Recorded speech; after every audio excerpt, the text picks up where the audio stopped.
Hello, hello! Gandang gabi po sa inyong lahat. Maayong buntag.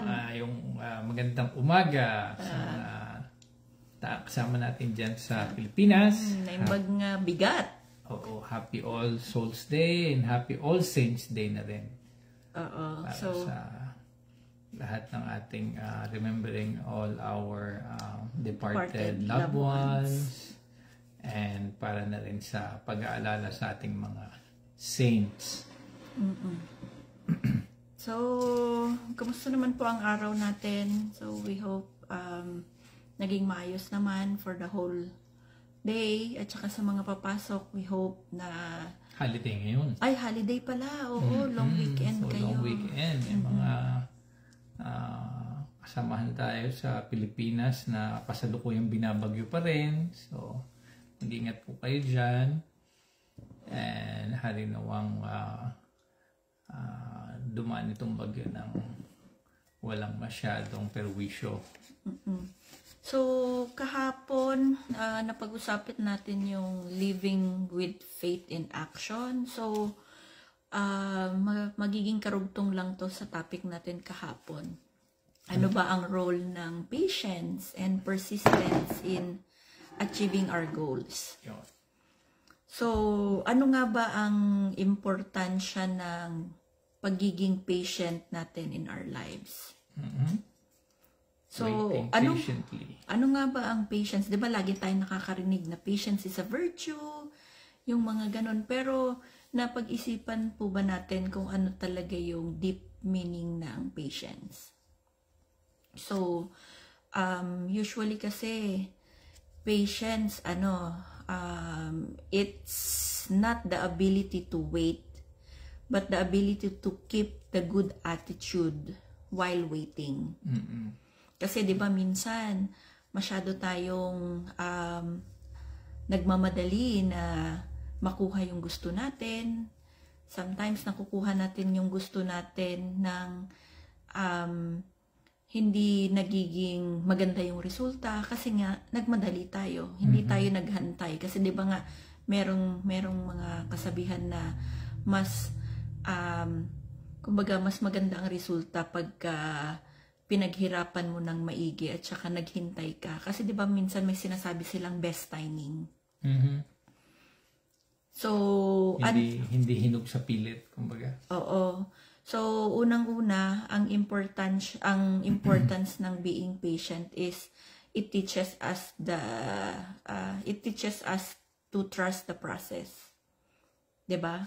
Kasi nga katulad nung sinabi ko na yung attitude natin, good attitude natin while waiting, yun yung parang nagpapakita na kumbaga nagtitiwala ka na habang naghihintay ka, magiging maganda ang resulta. Tapos also, patience builds our faith. Kasi when we're patient, we give time for our faith to grow deeper. Tama. Diba? It also reminds us that not everything will happen on our timeline. Katulad ng sinabi ko, diba? Katulad, I know if you're aware na biblically, dun sa Ecclesiastes 3 verse 1, to everything there is a season. So meron tayong timeline. Ano yan, kumbaga nakaset na yan, sinet na yan ng Panginoon kung kailan niya ibibigay sa iyo kung ano yung hinihingi mo, ganon. So yun nga, as we wait for that to happen, we need to practice being patient, 'di ba? So, antag dito, yung na-mention ko yung about persistence. Persistence in Tagalog is pagpupursige, 'di ba? Ano siya? Persistence is always a companion of action. Kasi 'di ba hindi ka naman magpupursige kung wala kang ginagawa. Tama. 'Di ba? Parang ano lang yan, persistence also is about commitment, not perfection. Kasi minsan tayo sa buhay natin, may mga bagay na hindi talaga nagiging, gustuhin man nating maging perfect yung isang bagay na ginagawa natin, hindi talaga siya magiging perfect. Kasi in the first place, nobody is perfect, di ba? And wala namang perfect talaga. Oo. Meron, di ba kung napapansin nyo yung mga rating like 99.9%, there's still that 1%, di ba? Wala talagang 100%. Oo. So, it isn't about getting everything right on the first time. It's about showing up day after day, no matter what the obstacles. So, siguro tignan natin sa simpleng pamumuhay, like siguro yung sa may mga tindahan, di ba? Kung hindi ka magbubukas ng tindahan mo, araw-araw, so wala kang kikitain. 'Di ba? Kumbaga, kung hindi ka magsusumikap na gumising ng maaga, kumubra ng mga ibebenta mo, ganun. So, walang kapupuntahan yung sa negosyo mo, 'di ba? So, kung i-relate din namin sa amin, since we are in the online category, probably, yung business namin. So, we need to stay, we need to show up every day sa mga postings and all. And then, since we, took the challenge for this Go Live, so every day you will see us, diba? Although pagod, galing sa trabaho, but we're persistent to still do it. Kasi andun yung commitment namin diba? And yung consistency at saka yung being persistent na something will happen. And by God's time, ma-achieve mo din yung goal na gusto mong ma-achieve. Oo. Kasi nga, katulad ng sinabi, no matter what obstacles, patuloy ka pa rin. Kasi nga, diba sabi nga nila, you will reap what you sow if you will never give up. Diba? Nasa Galatians 6 verse 9 yan. So, yun, lagi niyo pong tatandaan na basta nagpursige ka, ginagawa mo lahat ng best mo, at hindi ka sumuko, biblically, i-reap mo ang you will get your rewards. Tapos andito na naman tayo sa celebrating small wins along the journey. Gusto ko yan. Bakit laging celebrating small wins? Kasi by recognizing your small progress, it helps maintain motivation and encourages further persistence. Kasi builds up your confidence din. Oo, kasi bukod doon, kasi yung nakikita mong small achievements mo, it will push you more to do more then. Kasi nga, may nakikita ka na. I mean, meron kang, may nakita ka ng achievement dun sa ginawa mong maliit na bagay, di ba?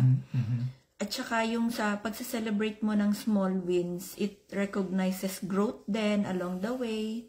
Kasi, when you are celebrating your small victories, it helps you to stay focused and motivated over time.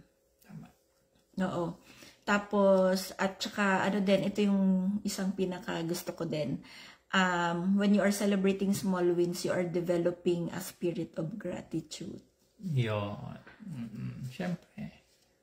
Parang, hi, salamat. Parang gano'n. Hi, salamat sa Diyos. Ganon. Kasi, napakagandang pakiramdam nun. Sarap sa pakiramdam. Oo. Kasi nga, ang tawag dito, maski naman walang you don't need to have wins or yung mga achievements para magpasalamat Like, maybe simply, another day na binigay sa'yo, di ba? Not all people are given a chance to wake up the following day, di ba? So, siguro by simply simply thanking God na nagising ka. Kaya nga 'di ba, lagi kong sinasabi, every gising is a blessing, 'di ba? Yun yung lagi kong nilalagay sa post. Whether we are celebrating our small wins, ganon. It's not just about the winnings from our business, but it's yung buong yung buong thought na nagising kami, buo yung pamilya, walang sakit, ganon. So actually there are so many things to be grateful for. So we just have to look for those things, 'di ba? So having said that, patience keeps us steady and persistence keeps us moving. So together, they help us turn the faith and action into real achievement. So yun yung sinasabi namin kahapon, 'di ba? Like ang tawag dito, faith alone hindi mag-work and action alone hindi rin mag-work. So it goes hand in hand, 'di ba? Palagi nating naririnig yung parang motivational quote sa Tagalog na nasa Diyos ang awa, nasa tao ang gawa, which is true. Ano yan eh? Kumbaga yan yung Tagalog version ng living faith in action. Yun po yun actually. And sa common yung slang na language sa Pilipino, kasabihan, pag may tiyaga, may nilaga. So yun lang po. Ano lang siya? Kumbaga, actually, yung nadidiscuss namin is like, it happens every day in our everyday life. So parang siguro, what we are doing right now is just a reminder. A reminder lang kasi minsan sa sobrang busy ng buhay, nakakalimutan natin yung mga small things na katulad na ganito, na yung importance ng pagiging patient at saka yung mapursige, 'di ba? Kumbaga iiwanan na lang namin sa inyo yung siguro yung Katagasang Bisaya na kapuyon pero padayon. Yeah. Kumbaga kahit pagod tayo, diretso lang. Kumbaga move forward.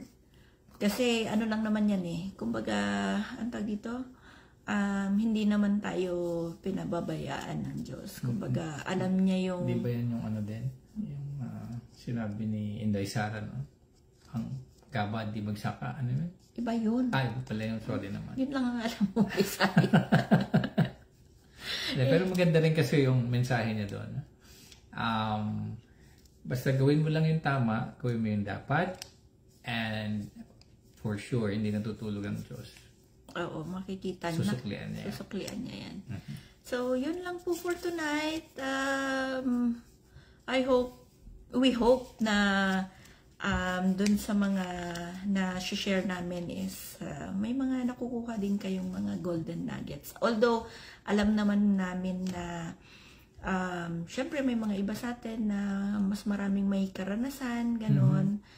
Pero welcome pong welcome kayo na mag-share din. Oo, keep your experiences din sa ating comment section. And don't forget to put where you are watching from. Kung nanonood man kayo nito in replays, para at least alam natin kung gano'n na kalayo ang naaabot ng ating broadcast. At saka bukod doon, syempre yung insights ba? I mean, kasi ang purpose naman nito is like, kumbaga, yung nai-impart mo, kung may nai-impart ba tayo na life lessons, ganun. So, yun lang po for tonight. Maraming salamat po for watching the replay. Hanggang sa muli, bukas po. Mag-ingat po kayo. God bless po sa lahat. See you tomorrow. See you tomorrow.